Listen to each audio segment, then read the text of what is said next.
All right, our last one, number 10, big baller marketing. That's what you'd look like if you're doing this marketing. Look at money falling out the sky. Big baller marketing. So I've done most of this big baller marketing. It's radio, it's print, like magazines, TV, billboards. This is all considered big baller marketing. I did it for years, and I'll have to tell you, it is not effective anymore. And it is number 10 on the list for a reason. Number 10 means you should be doing it in this order. So unless you've exhausted all the other 9 on this list, you should not be doing big baller marketing. A few people locally who do big baller marketing are doing about 100 to 125K a month in marketing. Now, that's crazy amount of marketing. I don't know why you would ever have to spend that kind of money. I'm doing about 70 deals a year right now, and I spend about 8 to 10K a month. So 8 to 10K a month, I'm not even past. I think right now I'm on like number 6 at 8 to 10K a month. So you can see big baller marketing. The reason I even put this on the list is because so many people when they're new will say, hey man, somebody told me radio is really awesome, or maybe I want to do some TV commercials, or a nice magazine spread, something like that, and be in this magazine or a billboard, right? I mean, I've heard people say that they want to do stuff like that. And my response to them is that like one billboard is not going to make your business, and it's going to cost you a couple grand a month to do a billboard. The only way billboards work is if you can do 10 of them, like you've got that kind of budget. That might get you enough traction for that to make some sense. It's more of a branding thing than anything. That's why on most billboards you see companies like McDonald's and Geico and all these really big companies, because see, they can spend 30, 50, 100K a month. It's a drop in the bucket for them. For us as real estate investors, we need to get results. We can't just brand our company. We need tangible results. Like we need to know if we spend 10 grand, we're going to get a good result. Now, back in the day, we used to do radio, and it was pretty awesome. We'd spend about 5K a month on it, and it worked really well. I can tell you about 6 years ago, it stopped working. And the reason why is like not many people are listening to the radio anymore. It is just taking a complete nosedive. About 5 years ago, when it stopped working for us, we went and did a lot of research because we had done it for about 3 years and it was really lucrative, so we didn't want to give up on it. We thought maybe we were just having a bad couple months, and so we did it for like another 6 to 7 months after that and spent about $25,000, and we didn't get any results.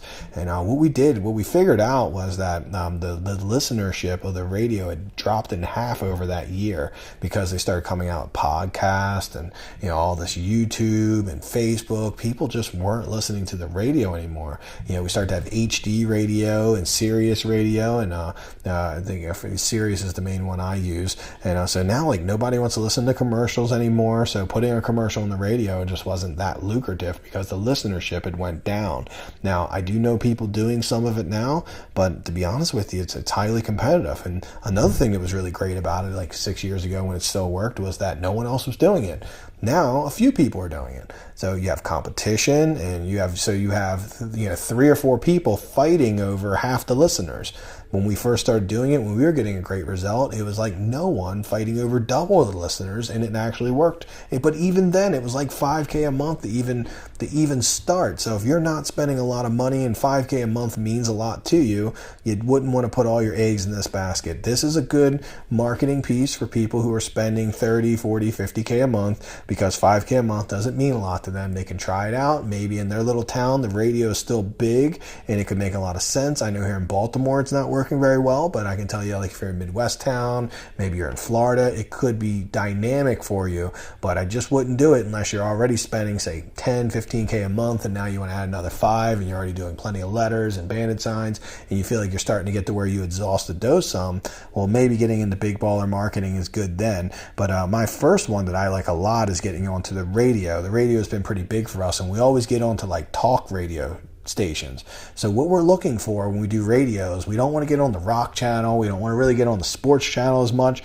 We want to go where the old people are listening. The old people tend to listen to like Rush Limbaugh and like these different older shows, right? And that's where you want to market, where people that are, the demographic is like 40 to 70. That's the demographic you want. So you wouldn't want to like, for us, we have 98 Rock. You wouldn't want to go on there because that tends to be like people from 20 to 40, not not really like 50s and above. Now, if you got a country channel or oldies but goodies channel, they're pretty good. But the people we really like are the Republican radio show. That's done really good for us because it's talk radio. It's all older people. It's kind of a news channel essentially, and really old people love the news, and that's who we want to market to. When you're doing TV, same thing. You don't really want to just be late night television because older people aren't up late at night. You'd want to do like the morning news. For your local morning news would be a great time for you to come up.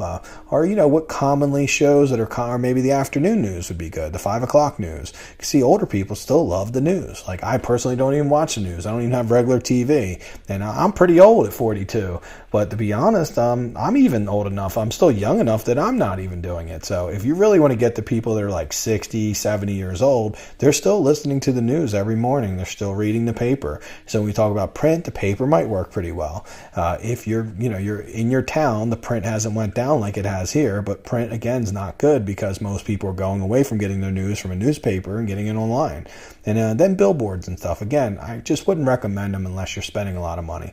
So I did want to bring this in because if you're taking this training and you are running a really awesome budget, you're running a business that's doing 30, 40, 50 houses a year, this could be a good time for you to consider these.